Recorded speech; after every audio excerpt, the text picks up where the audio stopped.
Buenos días, ¿cómo les va? Bienvenidos a este canal. Mi nombre es Walter Gutiérrez y vamos a dar continuidad al conjunto de conceptualizaciones que ya presentó la profesora Griselda Arancibia, caracterizando a una institución, sus dimensiones y sus roles.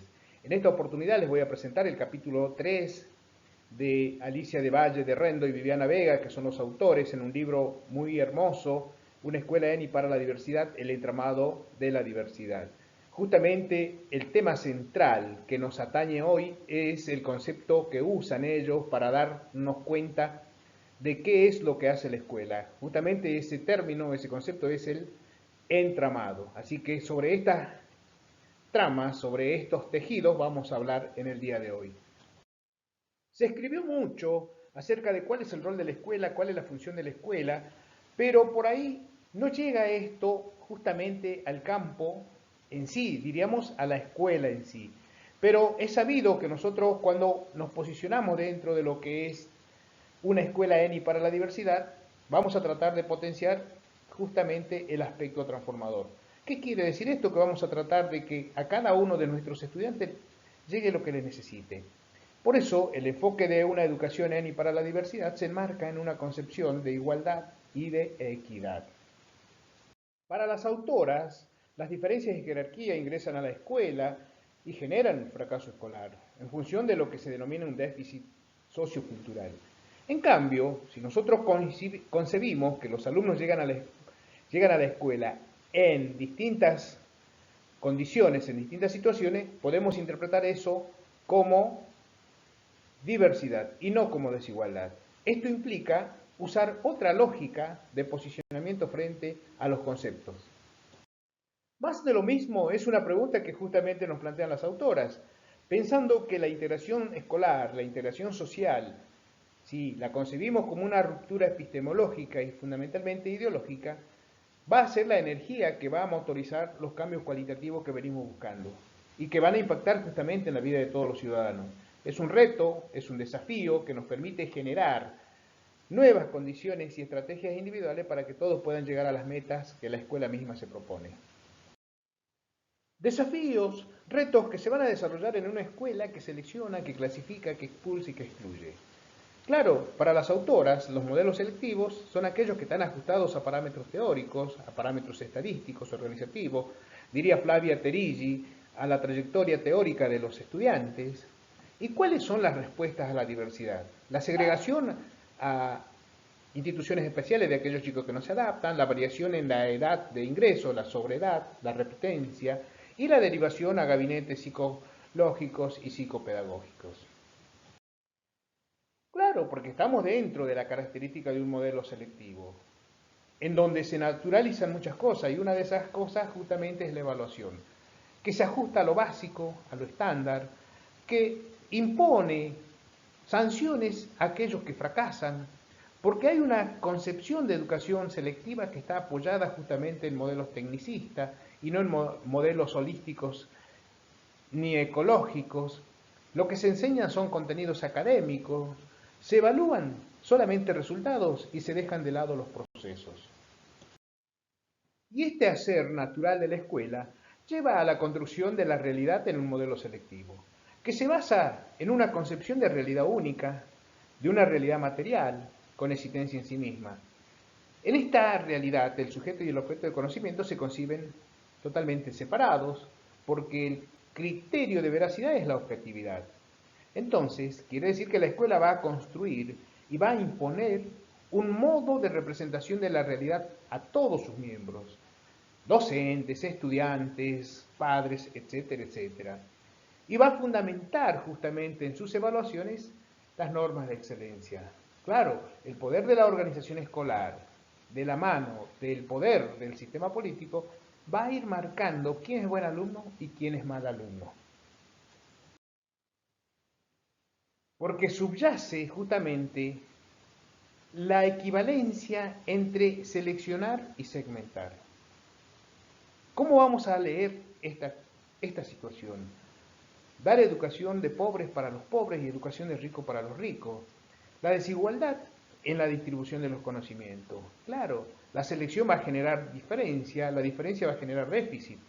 Esta ha sido la mirada tradicional de cómo abordar la diversidad.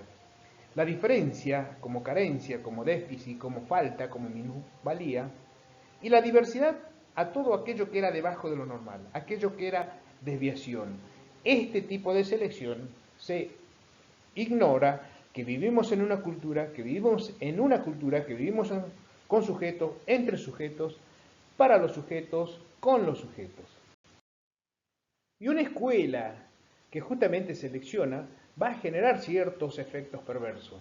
Uno de ellos es construir el oficio del buen alumno, aquel que entiende lo explícito y lo implícito y no es capaz de alterar ese orden impuesto. Claro, hacer un buen trabajo en la escuela consiste en realizar las tareas que se proponen, muchas de ellas son rutinarias, son repetitivas, son fragmentadas, quiere decir que el alumno va a tener un papel dócil y obediente. En cambio, la función del docente va a ser presionar para que esos alumnos trabajen en tantas tareas que le sirvan a la institución, le sirvan al maestro, y muchas veces esas tareas no tienen sentido. Y cabe la pregunta que plantean bien las autoras, ¿hay un fracaso escolar o es un fracaso de la escuela? Claro, en este sentido nosotros vamos, hasta acá, desde la visión tradicional, nos vamos dando cuenta que los que fracasan son aquellos sectores menos favorecidos, ¿sí? Por lo tanto, hay algunas cuestiones que nosotros vamos a trabajar y que son los discursos propios que se escuchan en las escuelas. Se es pobre porque se quiere o se tiene vocación de serlo. Y bueno, más no se puede. Lo que Natura no da, Salamanca no presta. Más no puedo. Me he cansado, no voy a seguir. Sobre todo en los niveles superiores, cuando esto sucede, me dan mucho para leer, que forman parte de los discursos que explicitan justamente una parcialización, un reduccionismo, para poder hablar de cuáles son los verdaderos responsables de los fracasos en las escuelas. ¿Y el problema? ¿Y quién se hace cargo del problema? Generalmente los problemas son abordados en forma individual, porque hay un sesgo muy fuerte sobre concebir a las diferencias, a la diversidad como una patología. A partir de la década del 50 del siglo XX, los estudiantes eran rotulados, usando con el prefijo dis, dislexia, disortografía, discalculia, disgrafía, o bien por el prefijo a, para indicar la ausencia de alexia, agrafía, etc. Y acá también hay, diríamos, una responsabilización a la familia del fracaso escolar. Obviamente, nosotros sabemos que muy poco se investiga acerca de lo que es el fracaso escolar, o nadie quiere dar con la caja negra del fracaso escolar. Si nosotros miramos un curso y vemos que hay muchos estudiantes con bajo rendimiento, ¿y la culpa de quién va a ser? Entonces, habrá que mandarlos a una clase de apoyo, habrá que empezar a segregar quiénes son los mejores, quiénes son los peores, y aquellos que no pueden, mandarlos al campo de la educación especial. Estos efectos no son visibles del fracaso escolar, pero sí afectan a la personalidad de los chicos, a la personalidad de las personas, porque va en contra de su autoimagen, contra de su identidad, contra de su autonomía. De acuerdo a la mirada de las autoras, el sistema educativo, el nivel socioeconómico y el fracaso escolar tienen una relación proporcional. Claro, porque la calidad educativa en sectores populares es inferior, es mucho más baja. Por eso el abandono y el fracaso escolar recaen en aquellos niños que no responden a las características del alumno medio. Claro, porque las políticas educativas, los planes de estudios están diseñados con contenidos pedagógicos y técnicas de transmisión de conocimiento para aquellos que nosotros consideramos un niño en un determinado estándar. Y hoy con la pandemia esto se hizo más visible y más, diríamos, más concreto entre aquellos que acceden y aquellos que no acceden justamente a esas propuestas. Por eso no podemos quedarnos pegados a las biografías ni a las explicaciones que nos den desde un escritorio. Las autoras nos llevan por ese camino. Si nosotros pensamos que el fracaso y la desigualdad es así, hay que ver de otra manera qué es lo que está pasando. Por eso nos plantean que no existen las fatalidades, hay que tomar conocimiento y reflexionar acerca de las explicaciones que nos dan sobre lo que es el fracaso escolar. Hay que generar miradas holísticas, miradas pedagógicas. Los problemas de aprendizaje tienen muchas dimensiones que se entrecruzan y condicionan. Y todo esto sucede dentro de una cultura escolar. Y en esa cultura escolar se van a establecer distintas situaciones de interacción y cooperación para poder mirar, aprender, cambiar. Y si esto no sucede, vamos a tener que empezar a pensar qué es lo que hacemos en las instituciones para empezar a construir conocimientos nosotros mismos acerca de lo que es el fracaso escolar, acerca de lo que son las trayectorias interrumpidas de nuestros chicos, acerca de aquellas cosas que nos duelen. Y ahí tenemos que jugar fuertemente con las expectativas de los docentes. Acá las autoras nos muestran de una manera muy elemental que el docente no es un elemento neutro. El docente de por sí tiene expectativas, tiene una formación, tiene una situación de revista, tiene ideas pedagógicas, tiene ideas de permanencia, ideas de cambio, que son claves en el momento de decidir qué es lo que vamos a hacer, porque en algunos de los casos reducen, amplían, eluden, se escapan. Podríamos decir que las expectativas del docente forman parte justamente de la proyección de futuro que no nos debe hacer perder de vista hacia dónde vamos, porque la escuela va a seguir su trabajo, seleccionando, excluyendo o incluyendo. Y tal vez uno de los nudos más fuertes que hay que tratar de desanudar, de desatar, esta idea de que la escuela obligatoria y la evaluación es un dúo inseparable. Sabemos que la evaluación tiene alcances clasificatorios. Sabemos que solo se mira al alumno y a través de los resultados vamos a ver las desigualdades. Sabemos que la evaluación siempre tiene deficiencia porque en esta idea de la objetividad lo único que se buscan son las evidencias de los chicos que no pueden. Sabemos que también hay ritos de la evaluación que en muchos de los casos son implícitos, son acordados entre los docentes y los alumnos y que generan connotaciones, diríamos, hasta abuso, como diría nuestro querido Miguel Ángel Santos Guerra, cuando habla de lo que es la evaluación.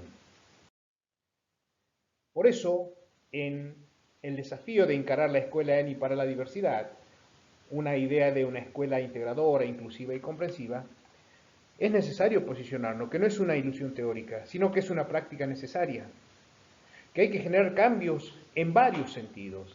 En el plano curricular, hay que empezar a pensar cómo se adapta y cómo se va adecuando el currículum a las necesidades de la escuela, a las necesidades de cada uno de los chicos.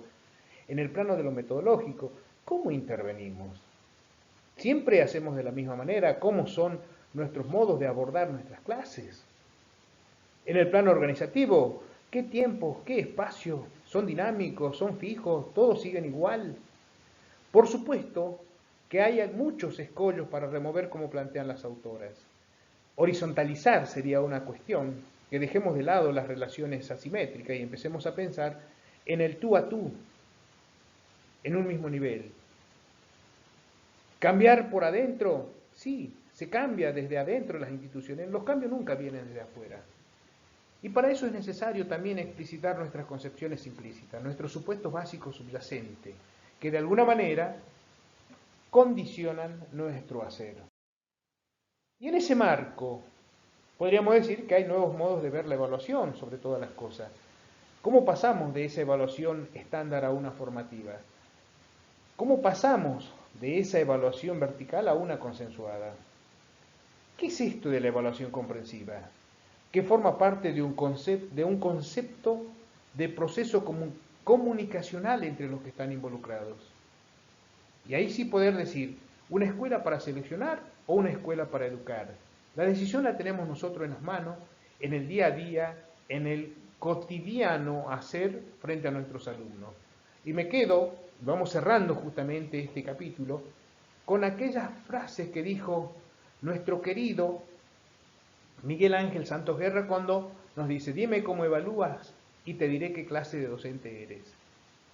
Y así hemos llegado al final de esta presentación y espero verlos nuevamente en los próximos videos que nos van a permitir a nosotros abordar esta realidad. Muchas gracias.